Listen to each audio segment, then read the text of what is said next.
What if I told you the healthy salad you ate today was scientifically dead before you even bought it? Think about the last time you walked into the produce aisle. You see the mist spraying over the vegetables, the bright fluorescent lights, the vibrant green packaging. It looks fresh, it looks alive. But this is a carefully constructed illusion. The moment a vegetable is harvested, it is severed from its life source. It begins to die.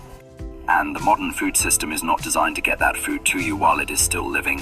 It is designed to keep it looking pretty while it slowly decomposes in a truck.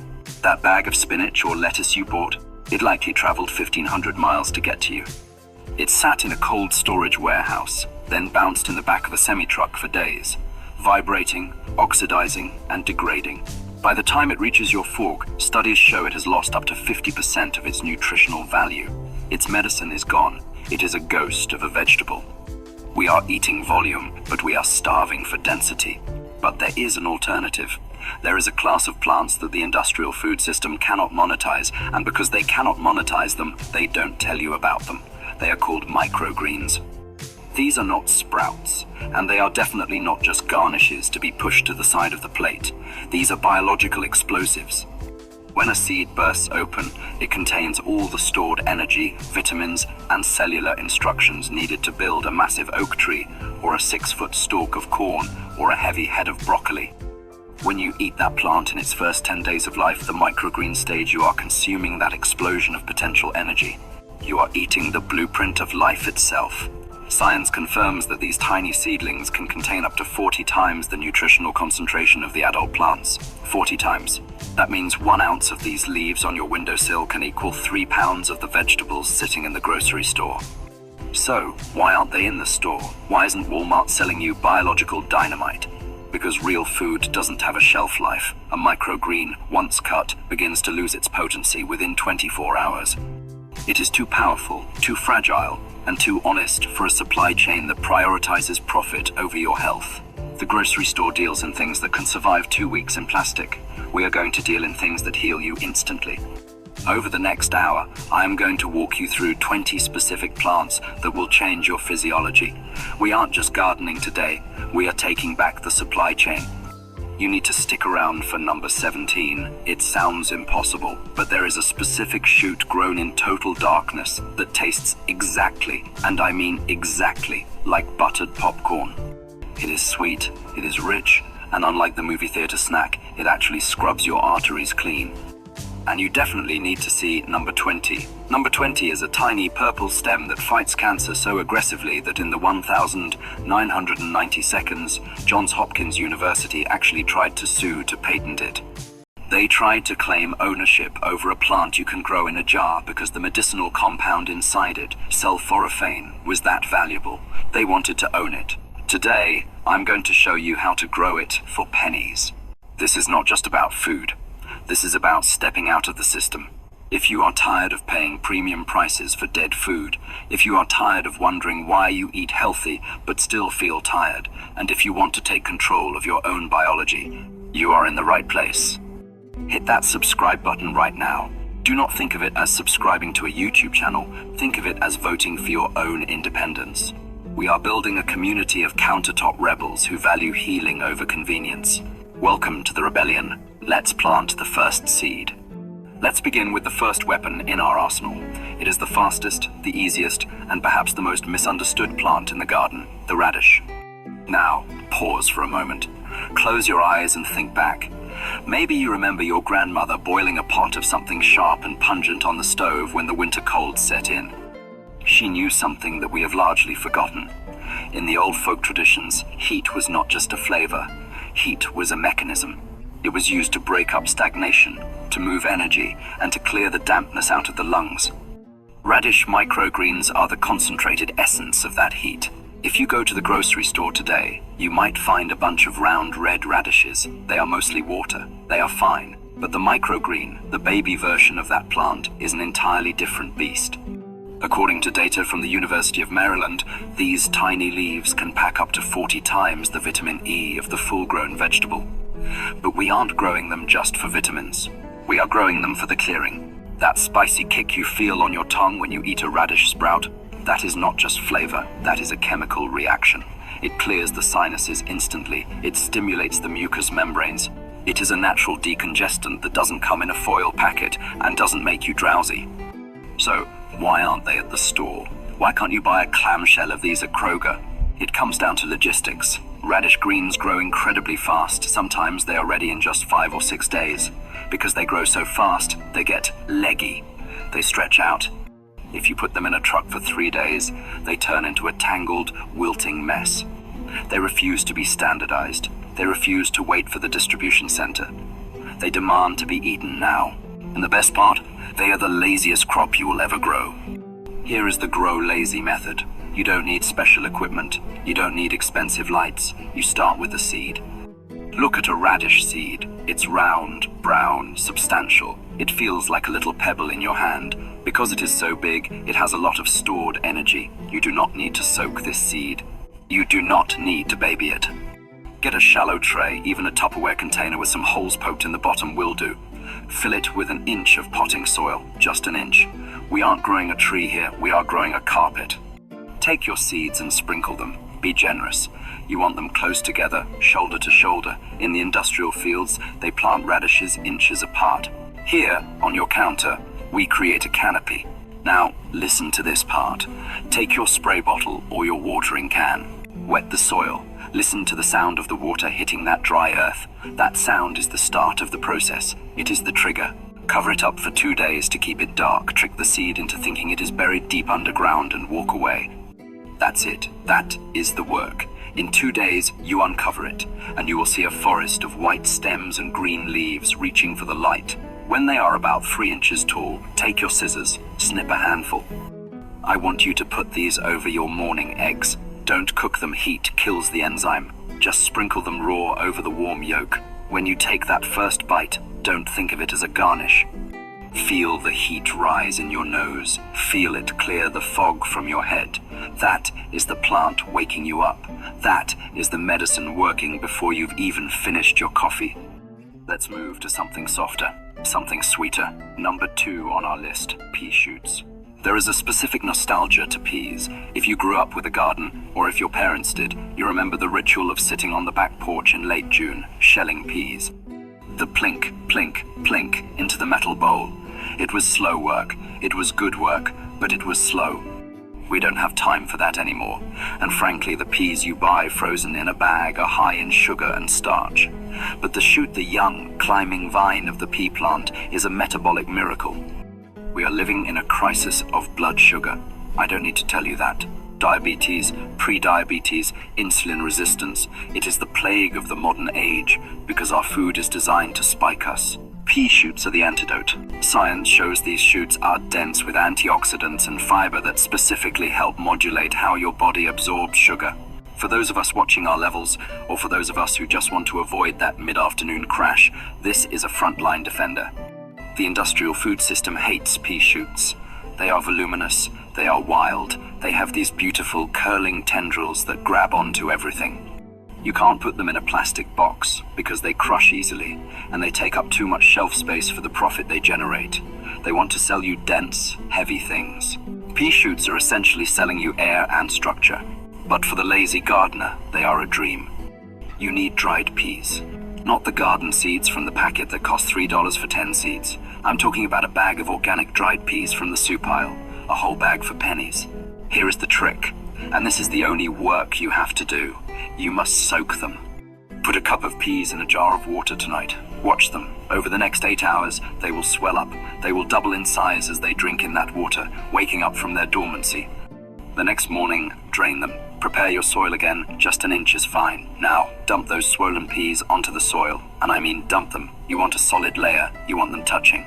We aren't growing individual plants, we are growing a dense mat of vegetation. Press them into the dirt gently. Cover them up. In about 3 or 4 days, you will see something incredible. Thick, white stalks pushing up with immense power. And then, the leaves unfurl. But the most beautiful part is the tendrils. Watch them over the days. They curl, they reach out, looking for something to hold on to. It's a sign of life seeking connection. When they are about 6 inches tall, they are ready. Harvest them with scissors. And here is the payoff. I want you to eat one right there, standing at the counter. Put the whole stem in your mouth. It shocks people the first time. It tastes exactly like a fresh, sweet snow pea from the garden, but intense, fresh, green, alive. There is no starchiness, just sweet, crisp water. Eat them raw, toss them in a salad. But honestly, most of mine never make it to the plate because I snack on them while I'm cooking. It is a time machine to a simpler summer, growing right there in your kitchen. Now, we need to talk about strength. We need to talk about sustenance. Item number 3, sunflower microgreens. There is a myth that as we get older, we need to rely on powders and processed shakes to get our protein. We are sold these canisters of nutrition that are made in a lab. Nature has a better answer. The sunflower. We usually think of the sunflower as the giant yellow face in the garden or the salty seed at a baseball game. But the microgreen stage of the sunflower is the heavy lifter of this world. It is what I call the steak of the soil. These greens are massive, they are thick, they are juicy, and nutritionally, they are a powerhouse. They are one of the few plant sources that contain a complete amino acid profile. They have the healthy fats that support your joints and your brain. They are substantial. Why are they forgotten? Why aren't they in the salad mix at the store? Because they are difficult for the industry. Sunflower microgreens demand real soil. They need something heavy to root into. The hydroponic water-based systems that grow most of the grocery store lettuce just can't support them. They fall over, and they have a short shelf life. If you don't eat them within a few days of cutting, they get bitter. The grocery store wants bland and long-lasting. Nature gives us flavorful and fleeting. Growing them requires one specific, lazy trick. This is the secret. You take your sunflower seeds again, black oil sunflower seeds, organic, unroasted, and you soak them, just like the peas. You spread them on the soil. But then, you do something that feels wrong. You stack another tray right on top of them. You put a weight on it, a brick, a heavy book, a jug of water. You literally crush them. Why? Because in nature, a seed has to push through inches of heavy dirt to reach the sun. That struggle makes it strong. By weighing them down, you force the roots to drive deep into the soil. You force the stem to thicken up. You are simulating the struggle of nature to create a stronger plant. After 3 days, you lift the weight. You will see these yellow, pale soldiers standing up, shedding their black hulls. That is the other thing, the hulls. As they grow, they shed their shell. It's a mess. It falls all over the tray. The industry hates that mess. We love it. It's a sign of transformation. When they turn green and the first 2 leaves open, harvest them immediately. Use these as the base of a salad. Do not mix them with lettuce. Let them be the salad. When you bite into a sunflower shoot, it crunches. It has a nutty, savory flavor. It fills you up. Imagine this as a steak grown from the soil, hearty, filling, and alive. Let's talk about protection. Let's talk about the heart. Item number 4, red cabbage. In the old days, before refrigeration, cabbage was the survival food. It was the poor man's medicine. You could keep a head of cabbage in the root cellar through the harshest winter, and it would keep the family alive. It kept the scurvy away. It kept the sickness at bay. We have lost that respect for cabbage. We think of it as cheap coleslaw. But the red cabbage microgreen is a different animal entirely. The Journal of Agricultural and Food Chemistry published a study that stunned the agricultural world. They found that red cabbage microgreens have 40 times the vitamin C of the adult head. 40 times. But it's not just the vitamin C, it's the color. Look at that deep violet purple. That color comes from anthocyanins and polyphenols. These are the same compounds found in blueberries, but in cabbage, they are cheaper and easier to grow. These compounds are scientifically proven to lower LDL cholesterol. They protect the arterial walls. They are a shield for your heart. They don't sell these in the store because they are incredibly delicate. The nutrient levels drop sharply the moment you cut them. Oxidization is the enemy here. If you buy a bag of chopped cabbage, the medicine is largely gone. You have to eat it living. Growing them is a study in beauty. The seeds are tiny, round spheres. You sprinkle them on the soil, no soaking, no burying, just sprinkle and mist. As they emerge, pay attention to the color. They come out of the dark earth looking like alien stems, a brilliant, shocking purple. Sometimes the leaves are green with purple veins. Sometimes they are entirely violet. Against the black soil, they glow. It is aesthetically pleasing just to have them on your counter. It looks like a high-end floral arrangement. And the payoff? I know some of you are thinking, I don't like the taste of cabbage. That's fair, it can be sulfurous. Here is the cheat code. Snip a large handful of these purple beauties and put them in your blender with some berries and a banana. The fruit completely hides the taste. You won't know it's there, but look at the color of your smoothie. It will turn a deep, vibrant purple. That color is the visual proof that you are drinking a cardiac shield. You are infusing your body with heart protection, disguised as a morning treat. Finally, for this section, we come to the most visceral, the most ancient-looking plant on our list. Item number 5, bull's blood beets. There is an ancient concept in herbalism called the doctrine of signatures. It's the idea that plants look like the part of the body they are meant to heal. Walnuts look like brains, kidney beans look like kidneys. When you look at a bull's blood beet microgreen, there is no mistaking what it is for. It is a deep, dark, metallic crimson. It looks like blood. And sure enough, the ancients were right. These greens are rich in iron. They are rich in nitrates which help dilate the blood vessels and improve oxygen flow. They build the blood. It is vitality, pure and simple. Grocery stores skip them for a very practical reason. The seed is expensive and they take a long time. A radish takes 5 days, a beet takes 12 to 15. In the world of industrial agriculture, time is money. They can't afford to let a tray sit there for 2 weeks. But you can. You have time. Nature does not rush, and neither should we. The lazy guide for beets starts with the seed. Look at it. It doesn't look like a seed at all. It looks like a little dried up meteor. It's craggy. It's weird. Because that shell is so hard, these seeds take patience. You sprinkle them on the soil, cover them with a thin layer of dirt, and water them well. And then you wait. You might think they have failed. You might check them on day 4 and see nothing. Do not give up. They are working underground. They are softening that hard shell. Around day 6 or 7, you will see the loop, a bright red loop pushing up through the dirt. It looks like a red wire. Let them grow, let the leaves open. There will be a stunning combination of red and green, sometimes looking almost metallic in the light.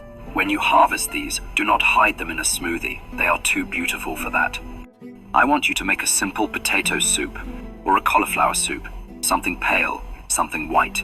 Sprinkle these dark red beet greens on top. Watch what happens. The color will slowly start to bleed into the hot soup, turning it pink. It is visual poetry.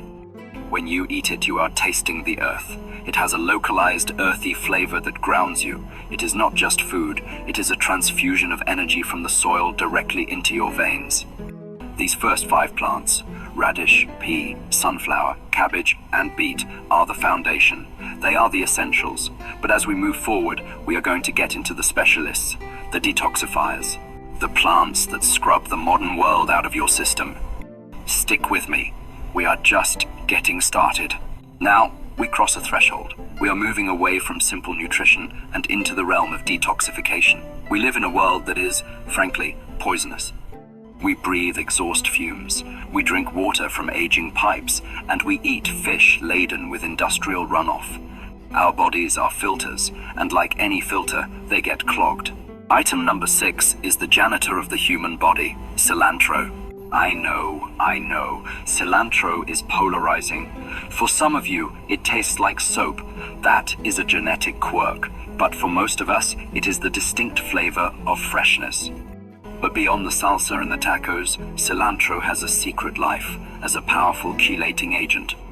Chelation comes from the Greek word for claw. Modern studies suggest that cilantro effectively binds to heavy metals, lead, mercury, aluminum that accumulate in your tissues over decades. It grabs onto them, locks them up, and escorts them out of your system. In a toxic world, this plant is your cleanup crew. But have you ever tried to keep a bunch of cilantro fresh from the grocery store? It is a nightmare. By day 2, it is a slimy green mush in the bottom of your crisper drawer. That is because cilantro is incredibly sensitive to moisture and bruising. The supply chain destroys it. By the time you buy it, it is already decaying. To get the medicine, you must grow it. And here is the lazy gardener secret that will double your harvest for free. Look at a cilantro seed. It is a round beige ball. We call it coriander, but technically that ball is not a seed, it is a fruit. And inside that hard shell, there are actually 2 seeds sleeping side by side. If you plant the whole ball, they fight each other for space. The lazy genius method is to crush them. Put your seeds in a Ziploc bag. Take a rolling pin or even a wine bottle and gently roll over them. You want to hear a crack. You want to split the hull. By doing this, you are manually doing what nature takes months to do with frost and thaw. You are waking them up. And you have just instantly doubled your garden without buying more seed. Soak these split seeds for a few hours. They have a hard shell. They need a drink. Then lay them on your soil. Cilantro is a slow starter. It teaches you patience. While the radish is sprinting, the cilantro is sleeping. It might take a week to see green. Do not panic. Do not throw the soil away. It is working. When it finally emerges, the scent is unmistakable. Even before you cut it, just brushing your hand over the tray releases that sharp citrus pine aroma. That smell is the terpenes. That is the medicine entering the air. When you harvest, do not cook it. Heat destroys the chelation properties. I want you to make a curry or a heavy stew. Right before you serve it, when the bowl is hot and steaming, chop a massive pile of these greens right on top. The heat of the food releases the oils, but the plant stays raw. Every bite is a magnet, pulling the modern world out of your cells. Let's talk about digestion. Let's talk about the fire in your belly. Item number 7, arugula. Long before we had antacids and purple pills, our ancestors relied on bitters. They knew that to digest a heavy meal, a fatty roast, a rich cheese, the stomach needed to be shocked into action. Bitter greens stimulate bile production. They wake up the liver. Arugula is the king of bitters, but the arugula you buy in the plastic clamshell at the supermarket, it is often bland. It has been bred to be mild so that it appeals to everyone. It has been washed in chlorine baths and sat under fluorescent lights for a week. It loses its punch. Real arugula, grown on your counter, is a different beast. It is sharp, it is peppery, it kicks you back. That kick is the glucosinolates compounds that protect your cells from DNA damage. The industry hates selling the real stuff because it turns yellow the moment it gets stressed. It refuses to look pretty on a shelf. It demands to be eaten fresh. Now, growing arugula is a lesson in texture. This is a mucilaginous seed. That is a fancy word that means sticky. If you put arugula seeds in water to soak them, they will instantly form a gelatinous goo. It looks like frog eggs. It is a mess, and you will never be able to spread them on the soil. So, the grow lazy rule here is no soaking. Prepare your soil, mist it so it is damp, then take the tiny brown seeds and sprinkle them directly on the surface. Watch what happens. Within minutes, as they touch the wet earth, they develop a white, jelly-like halo. They glue themselves to the dirt. This is nature's way of ensuring the seed doesn't blow away in the wind. It anchors itself. Because they are so small, do not bury them. They need light to know which way is up. Just mist them and cover the tray for 2 days. When you uncover them, you will see little heart-shaped leaves. They are adorable, but don't let the cuteness fool you. Harvest them when they are about 2 inches tall. Here is your payoff, the hot pizza trick.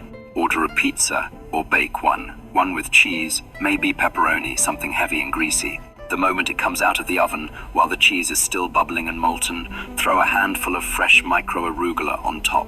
The heat of the cheese slightly wilts the leaves, releasing that peppery aroma, but the crunch remains. When you take a bite, the fat of the cheese and the sharp bite of the arugula balance each other perfectly. The greens cut through the grease. It is not just a topping, it is a digestive aid that lets you enjoy the meal without the regret. As we age, specifically as women, there is a shadow that follows us. The fear of frailty, the worry about bone density. We are told to drink milk, but we are not calves, we are humans. And historically, humans got their calcium from dark, leafy greens. Item number 8 is the concentrated essence of that wisdom, kale. Microkale is the bone defender. Per calorie, it offers more absorbable calcium than milk. It is loaded with vitamin K, which acts like a traffic cop, directing that calcium out of your arteries and into your bones where it belongs. But let's be honest, adult kale can be tough. It can be fibrous. It's like eating leather. You have to massage it, stew it, or hide it to make it palatable. The grocery store loves adult kale because it is bulletproof. You can drop a bunch of kale on the floor and it won't bruise. It ships well. They sell you the leather because it lasts. I want to give you the silk. Microkale is tender. It is delicate. It has all the nutrition of the big plant, but the texture is soft and buttery. Growing it is the definition of lazy abundance. Kale seeds are round and easy to handle. You don't need to soak them, you just sprinkle them. And here is the secret. Density. When you grow a kale plant in the garden, you give it 2 feet of space. On the counter, you give it 2 millimeters. You want to carpet the soil. As they grow, they will support each other. The stems will intertwine, creating a lush green canopy that holds itself up. If you plant them too sparsely, they fall over. They need their community to stand tall. You will notice the stems might be pink or purple depending on the variety. That is normal, that is nature. When you harvest, you are cutting a dense mat of greens. My favorite way to eat this is simple. Put a big pile in a bowl, drizzle it with good olive oil, a squeeze of lemon, and a pinch of salt. Massage it gently with your fingertips just for a second. The oil breaks down the cell walls just enough to make it melt in your mouth. You are eating a bowl of liquid bone density. It tastes like spring, it tastes like life, and you didn't have to chew through a tough stalk to get it. We are going back to the heat now, but this is a different kind of heat. This isn't the sinus-clearing heat of the radish. This is a slow burn. This is metabolic fire. Item number 9, mustard. You might remember hearing about mustard plasters in history books. When someone had deep chest congestion or pneumonia, they would make a paste of mustard seeds and put it on the chest. The heat would draw blood to the surface, stimulating circulation and healing. That same principle applies when you eat it. Mustard greens stimulate blood flow. They wake up a sluggish metabolism. They contain high levels of antioxidants that fight inflammation. But the mustard greens you find in the store, if you can find them at all, are usually grown to be mild. The industry knows that the general public is afraid of spice. They want bland. They want safe. So they breathe the fire out of the plant. We are going to put the fire back in. There are so many varieties you can grow. Wasabi mustard, ruby streaks, giant red. They are stunning plants. The seeds are small, round, and usually dark. They are fast growers. In the gardening world, we call them brassicas, the same family as broccoli and kale. But mustard is the rebellious cousin. Sow them on the soil surface. Mist them. In 3 days, you will see the leaves emerging. Look closely at the leaves as they develop. They aren't just round ovals. They get frilly. They get jagged edges. They look like little flames. And if you grow the purple varieties, they look like dark, bruised metal. Here is a sensory detail I love. When you water your mustard microgreens, watch the water droplets sit on the leaves. The leaves have a microscopic texture that holds the water like pearls. It is beautiful. But the real test is the taste. Harvest a pinch. Put it in your mouth. At first, it tastes like fresh lettuce. Then, 3 seconds later, bloom. The heat hits the back of your throat. It's like a mild wasabi. It makes your eyes widen. That is the medicine. Stores can't sell that experience because that heat fades after harvest. It oxidizes. You have to eat it living to feel the burn. Use this to layer into a sandwich. Instead of that yellow processed mustard paste from a plastic squeeze bottle, use a layer of living mustard greens. It provides the crunch of lettuce and the spice of the condiment in one living package. It is the spark plug that ignites your body's engine. Finally, for the detoxifiers section, we come to the most famous and perhaps the most misunderstood plant in the health world. Item number 10, wheatgrass. You have seen this at juice bars. You have seen the trays of bright neon green grass. It looks like a lawn, and frankly, it is a lawn. But inside those blades of grass is something profound. Chlorophyll. If you look at the molecule of chlorophyll, the stuff that makes plants green, and you look at the molecule of hemoglobin, the stuff that makes your blood red, they are almost identical. The only difference is the center atom. In plants, it is magnesium. In humans, it is iron. When you drink wheatgrass juice, you are essentially flooding your body with liquid sunshine. You are oxygenating your blood. It is the ultimate energy shot. But here is the catch. You cannot eat the grass. We are not cows. We have one stomach, not 4. We cannot digest the cellulose fibers of grass. If you eat a handful of wheatgrass, you will get a stomachache. You must extract the juice. Grocery stores can't sell juice yourself grass easily. It confuses the consumer. Do I put this in a salad? No, you'll choke. It requires education, and grocery stores are bad at education. But growing it is the easiest crop on the list. You need hard red winter wheat berries. You can buy a huge bag for storage. Soak them overnight. They will swell up. Spread them on the soil. You want a super dense mat. You want the seeds touching, completely covering the dirt. As the roots grow, they are so aggressive that they will actually lift the entire mat of soil up into the air. They weave together into a tight tapestry. It is incredibly strong. In 10 days, you have a beautiful mini lawn on your counter. Take your scissors, grab a handful of the grass, cut it. There is a sound, a specific crisp whip sound when scissors cut through fresh wheatgrass. It is the sound of turgidity. The blades are full of water. You need a juicer or a blender and a cheesecloth. Grind that grass. Out comes a liquid that is so green it looks almost black. It smells sweet, like a freshly mowed lawn in summer. Take a small shot, just an ounce. It hits your system like espresso, but without the jitters. It wakes up your cells. It is not a meal, it is high-octane fuel for the human machine.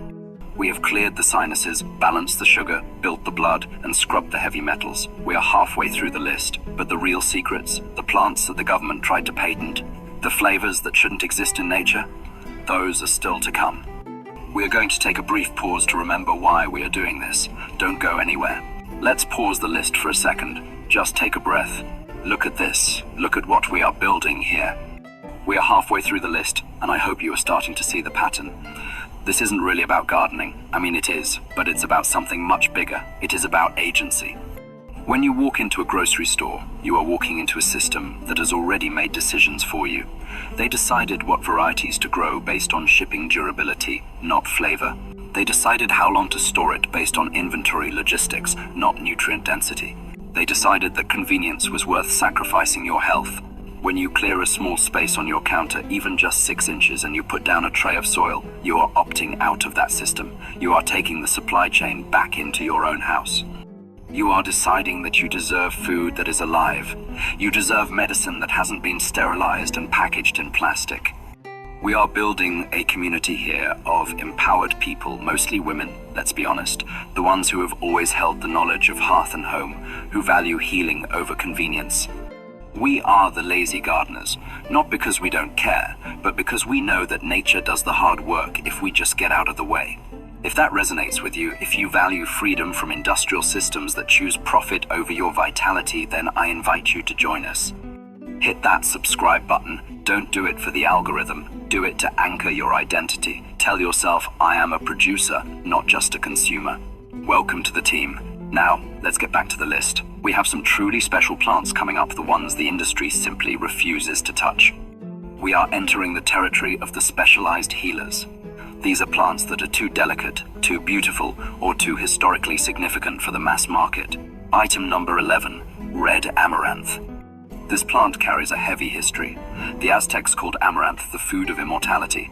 It was a staple crop, as common as corn, but it was also sacred. They used it in religious ceremonies. When the Spanish conquistadors arrived, they realized that to conquer the people, they had to break their spirit. So, they banned the cultivation of amaranth. They burned the fields. They cut off the hands of anyone caught growing it. They tried to erase this plant from history because it represented the strength of a culture. But seeds are resilient. They survived in the wild. And today, we can grow them on our windowsill. Red amaranth microgreens are stunning. There is no other word for it. They are a brilliant neon fuchsia. The stems glow pink, and the leaves are a deep, rich red. That color comes from betalains, the same potent antioxidants found in beets, but concentrated here in a delicate leaf. It is loaded with vitamin K, essential for blood clotting and keeping your bones strong as you age. So, why isn't it at the grocery store? Because it is a diva. Red amaranth is incredibly fragile. If you look at it wrong, it wilts. If you pack it into a plastic clamshell and put it on a truck, it dissolves into a red mush. It cannot survive the brutality of the modern cold chain. It demands to be eaten within minutes of harvest. The Grow Lazy guide for amaranth is simple, but it requires a gentle touch. The seeds are tiny, black, and shiny, almost like poppy seeds. They love heat. If your kitchen is cold, they will stall. Put them in the warmest spot you have. Sprinkle them on the soil, do not bury them. Mist them heavily. They need that moisture to break their dormancy. When they grow, they look like red threads rising from the soil. They are thin. They are not like the hearty sunflower. Harvesting them requires grace. Use sharp scissors. Don't grab them tightly. Cradle them. The flavor is mild, earthy, slightly sweet. But the real payoff is the visual. I want you to make a simple white dish, maybe a risotto, or just a poached egg on toast, something monochromatic. Then, place a delicate pile of red amaranth on top. The contrast of that shocking pink against the white is startling. It looks like something from a Michelin star restaurant. But more importantly, when you eat it, remember the history. You are eating a plant that an empire tried to destroy, and yet there it is, growing in your kitchen. That is resilience. Item number 12 is a legend in the medical world, watercress. This isn't just a salad green, this is the original medicine. Hippocrates, the father of modern medicine, built his first hospital specifically near a fresh running stream. Why? So he could harvest fresh watercress for his patients every day. He knew it healed. Modern science backs him up. In a study detailing powerhouse fruits and vegetables, the CDC ranked watercress as the #1 nutrient-dense food on the planet. It scored a perfect 100 out of 100. It beat kale. It beat spinach. It is the king. It is packed with therapeutic compounds that protect DNA from damage. In essence, it slows the biological clock. It is an anti-aging powerhouse. But you rarely see real, living watercress in the store. You might see bundles of it, but they are usually limp and yellowing. That's because, as the name suggests, it is a water plant. It dries out and dies the moment it leaves its aquatic environment. To grow this at home, we have to change our lazy technique slightly. We are going to ditch the soil. Watercress hates dry feet. If you plant it in potting soil and forget to water it for a day, it dies. Instead, grab a shallow dish. Layer a few paper towels in the bottom or a piece of natural felt. Saturate it with water until it is swimming. Sprinkle the tiny seeds on the wet paper.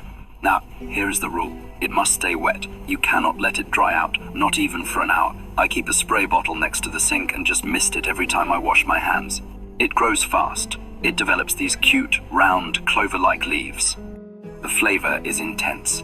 It is peppery, spicy, and sharp, similar to the radish, but more complex. Because it is grown without soil, it is incredibly clean. You don't have to wash dirt off it. My favorite way to use this is in a clear broth. Make a bone broth or a vegetable stock. Get it piping hot. Pour it into a bowl. Then, take your scissors and snip the living watercress directly into the hot liquid. Do not cook it in the pot. Let the residual heat of the broth gently wilt the leaves. They float on the surface like lily pads.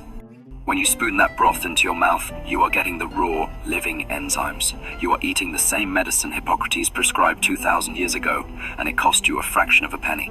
Item number 13 touches the heart of the kitchen, Genovese basil. In Italy, basil is love. It is the scent of summer. But in the world of functional medicine, basil is relief. It contains a powerful compound called eugenol. This is the same stuff found in clove oil. It works as a natural COX-2 inhibitor that's the same pathway that drugs like ibuprofen target. It cools inflammation, it soothes the joints, it calms the body. Now, think about the basil you buy at the store. Usually, it comes in those plastic clamshells, and half the time, by the time you get it home, the leaves have turned black or have these dark wet spots. That is cold injury. Basil is a tropical plant. It hates the cold. The refrigerated trucks that keep the lettuce crisp are a death sentence for basil. The supply chain literally tortures this plant. It turns black and dies before you can use it. The only way to get high-quality medicinal basil is to grow it yourself. But be warned, basil is slow. It is not a sprinter like the radish. It is a marathon runner. The seeds are black and tiny, and they are mucilaginous, just like the arugula. If you get them wet, they turn into bluish jelly beads. So, the lazy method: do not bury them, do not soak them. Sprinkle them on the soil surface, mist them, cover them, and then practice patience. It might take 5 days to germinate. It might take 2 weeks to get to a harvestable size. The lazy gardener knows that nature cannot be rushed. But when it arrives, oh, the smell. Microbasil is sweeter and more potent than the big leaves. It is concentrated. Harvest it by snipping right above the soil line. The payoff is the classic caprese, but elevated. Slice a tomato, a slice of mozzarella, and then, instead of one big leathery basil leaf, sprinkle a confetti of microbasil over the top. Drizzle with balsamic. The texture is delicate. It doesn't get stuck in your teeth, but the flavor bloom is incredible. You are eating a natural anti-inflammatory that tastes like an Italian summer. Item number 14. I bet you know this one, but you know it as a joke. Chia. Yes, chia. We all remember the terracotta pets.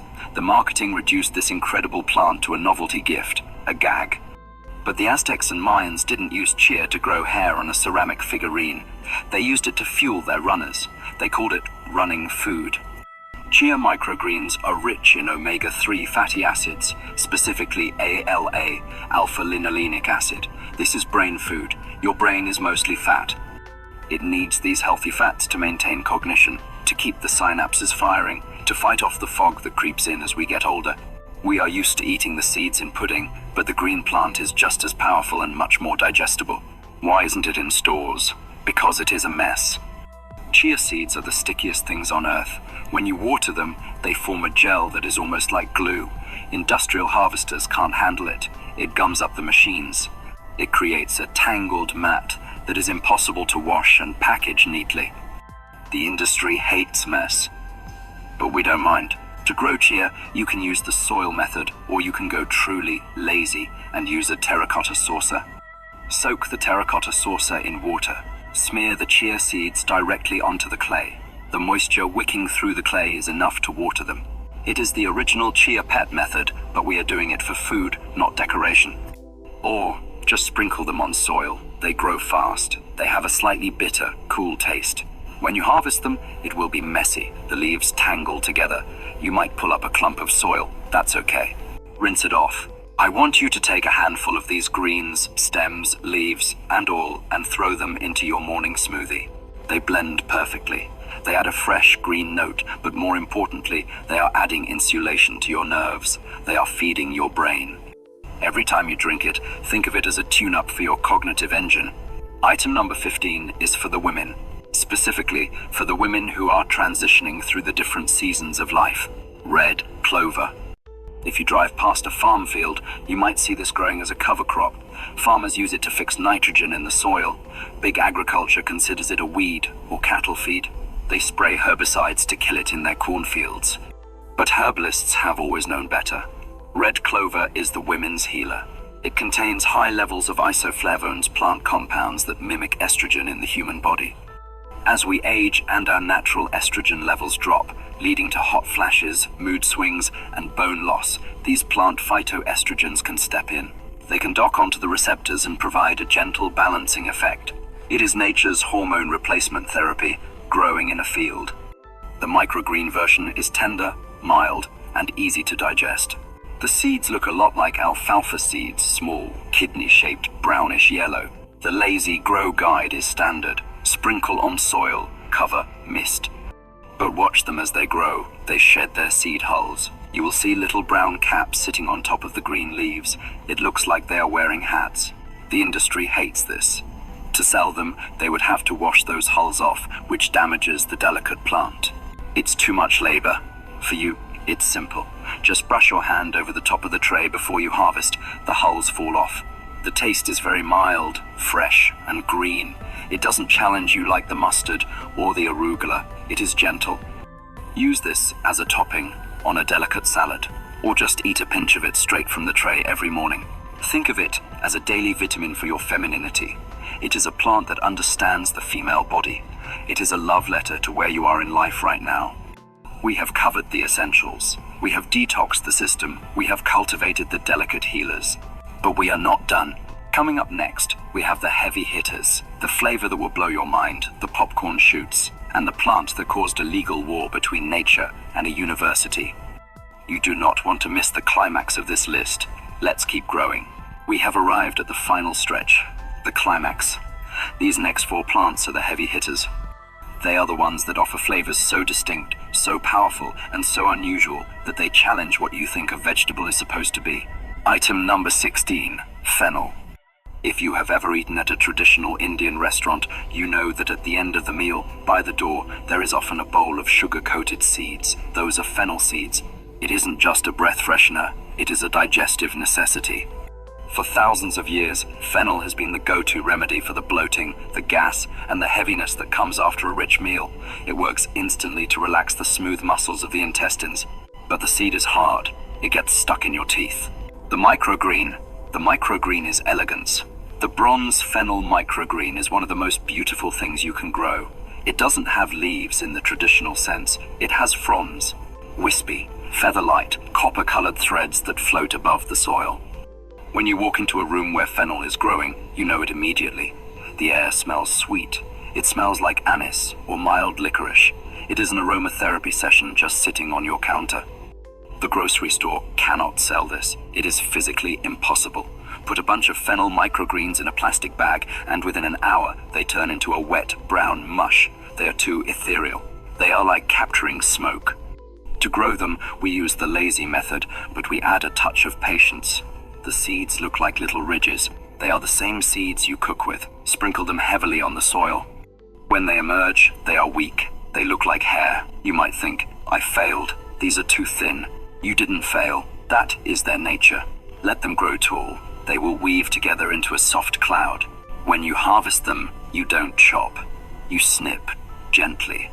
Here is the ritual. After a heavy dinner, maybe a roast or a pasta dish, don't reach for the pink liquid in the medicine cabinet. Walk to your grow station, snip a pinch of these copper feathers.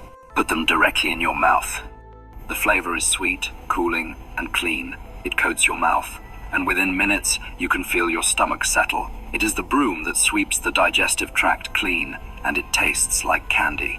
And now, we have arrived. This is the one I promised you. This is the secret that professional chefs have kept hidden for decades. This is the plant that changes everything. Item number 17, popcorn shoots. I told you earlier that there is a vegetable that tastes exactly like buttered popcorn. You probably didn't believe me. You probably thought, sure, it might be vaguely sweet. No, it is shocking. It is so sweet that when you give it to a child, they think it is candy. It has a richness that coats the tongue. But here is the catch. You can't just grow it like a normal plant. If you grow corn in the sunlight, it turns green. It fills with chlorophyll. And chlorophyll, in grass, tastes bitter. It tastes like a lawn. To get the sugar, you have to embrace the darkness. This is the blackout method. You need popcorn kernels. Yes, the cheap bag of yellow kernels from the snack aisle. Get the organic ones so they aren't treated with fungicides. Soak a cup of them overnight. They will swell up. Spread them on your soil. Pack them in tight. Now, water them and cover them. But, unlike the radish, where you uncover it after 3 days, you are never going to uncover these. You are going to grow them in total, absolute pitch blackness. Put the tray inside a kitchen cupboard, or put a cardboard box over it. Tape the corners. Do not let a single ray of light in. In the dark, the corn panics. It thinks it is buried deep underground. It sends up a shoot, desperately looking for the sun. It pumps all of its stored sugar, all that starch energy into that shoot to fuel the journey. Because there is no light, it cannot turn green. It stays a bright, neon, translucent yellow. It is the golden thread. After 7 or 8 days, open the box. You will see a forest of yellow spikes. They look alien. Grab one, snap it off. Listen to the sound. Snap. It is crisp. It is full of water. Put it in your mouth. First, you get the crunch. Then, you get the water. And then, the flavor hits you. It is intensely sweet, with a finish that tastes exactly like churned butter and corn. It is pure, stored potential energy. It is dense in enzymes. It is loaded with vitamins A, B, C, and E. But you have to eat it immediately. The second you expose it to light, it starts to turn green and bitter. It is a vampire vegetable. It lives in the dark and dies in the sun. You will never see this at a store. How could they sell it? They would have to sell it in a light-proof box. This is the ultimate lazy gardener flex. You are growing the sweetest vegetable on earth inside a kitchen cabinet, ignoring it for a week, and harvesting a delicacy that costs $50 a pound at high-end restaurants. Eat these as a dessert. Eat them as a snack while you watch a movie. It feels like a cheat day, but it is actually scrubbing your arteries. After the intense sweetness of the corn, we need a counterbalance. We need acid. We need brightness. Item number 18, red-veined sorrel. If the corn is the dessert, the sorrel is the lemon. When you look at this plant, it is undeniably elegant. It has long, arrow-shaped green leaves, but running right down the center and branching out is a deep, blood-red vein. It looks like a map of the circulatory system. The flavor is sharp. It has a tang that makes the glands in the back of your jaw tingle. That sourness comes from oxalic acid. Now, in massive quantities, oxalic acid can be tough on the body, but in the small medicinal doses of a microgreen, it acts as a stimulant for the kidneys. It is a diuretic. It helps flush the urinary tract. It keeps the fluids moving. But I have to be honest with you, sorrel is not for the impatient. This is the patient's crop. The seeds are tiny. You sprinkle them on the soil, and then you wait. The radish is done in 5 days. The sorrel, it might just be waking up in 5 days. It grows slowly. It takes its time building that red vein structure. It might be 3 weeks before you harvest a full tray. In a world of instant gratification, sorrel asks you to slow down. The industry hates slow. Slow means money. Slow means occupying shelf space in the greenhouse that could be used for fast crops, so they don't grow it. But for you, you have a corner of the counter. Let it sit. Let it grow. When it is finally ready, the leaves are tender but crisp. The payoff here is pairing it with food. Because it tastes like lemon, it is the perfect companion for fish. Bake a piece of salmon, or a simple white fish. Instead of squeezing a lemon wedge over it, cover it in red sorrel leaves. The heat of the fish warms the leaves. When you take a bite, you get the flaky protein, and then that sharp, acidic zing cuts right through. It is sophisticated, it is complex, and it is cleaning your kidneys while you eat dinner. It is a biological lemon slice that you grew from dirt. We are almost at the end. Item number 19. We often overlook this plant. We think of it as spinach's tougher, stringier cousin, but in the microgreen world, it is a jewel. Item number 19. Swiss chard. Specifically, the rainbow or bright lights varieties. We live in a sugar-saturated world. Everything has high fructose corn syrup hidden in it. Our bodies are constantly fighting to regulate our insulin. Swiss chard is the ally we need. It contains an antioxidant called syringic acid. Research has shown that this specific acid inhibits the enzyme alpha-glucosidase. I know, that's a lot of science words. Here is what it means in plain English. It acts like a traffic cop. It stops your body from breaking down carbohydrates into simple sugars too fast. It keeps your blood sugar stable. It prevents the spike. But beyond the medicine, we grow this one for the joy of looking at it.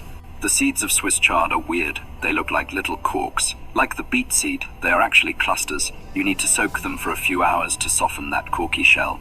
Spread them on the soil. When they come up, it is a confetti party. One stem will be a brilliant, shocking pink.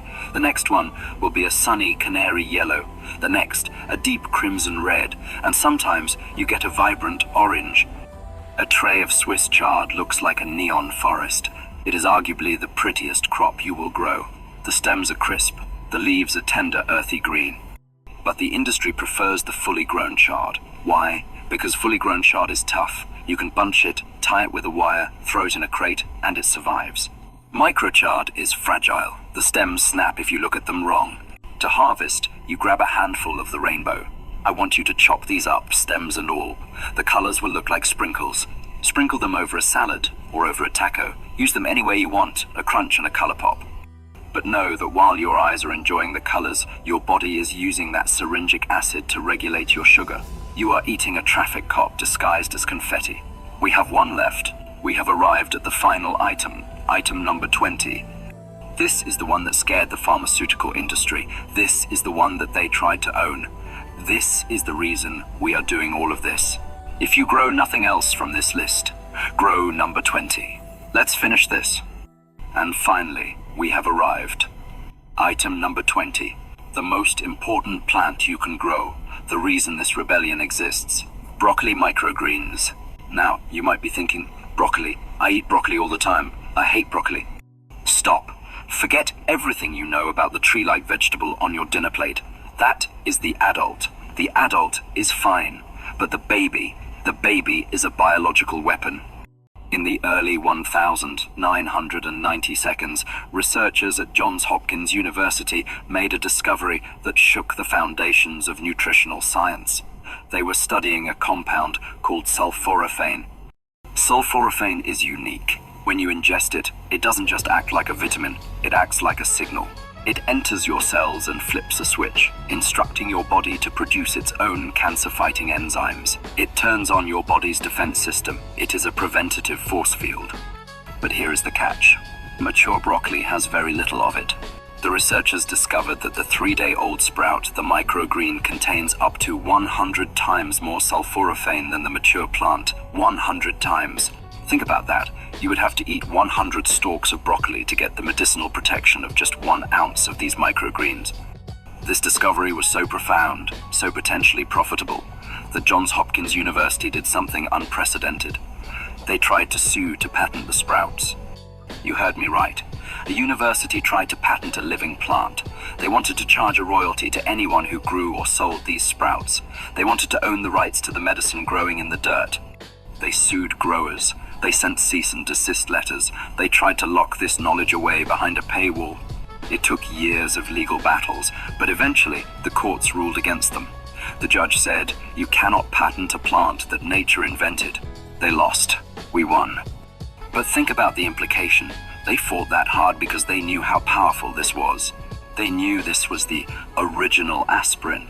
They knew it was the closest thing we have to a cheat code for cellular health. And now, you can grow it on your counter for pennies. The seeds are cheap. They are round, dark, and simple. The lazy method is effortless. Sprinkle them on the soil, mist them, cover them. In 3 days, they are yellow. In 5 days, they are a lush green forest. They don't taste like sulfur. They taste fresh, mild, like a crisp breeze. I want you to harvest a handful every single day. Do not cook them. Heat destroys the enzyme. Eat them raw. Put them on your sandwich. Put them in your smoothie. Eat them straight out of the tray. Every time you eat them, remember the lawsuit. Remember that they tried to keep this from you. And remember that by growing them, you are claiming your right to the most potent medicine nature has to offer. The grocery store sells you volume. They sell you water weight and plastic packaging. Nature gives you density. The system wants you dependent on a truck that travels 2,000 miles to bring you a limp leaf of lettuce. I want you dependent on the soil in your own kitchen. These 20 plants are your pharmacy. They are your freedom. So, I have to ask, after everything we've seen, from the heat of the mustard to the sweetness of the corn, which team are you on? Are you team spicy radish, or are you team sweet popcorn? Let me know in the comments below. I read every single one. And if you are ready to reclaim your health from the industrial food complex, if you are ready to be a producer and not just a consumer, then subscribe to the channel. We are just getting started. Go grow something.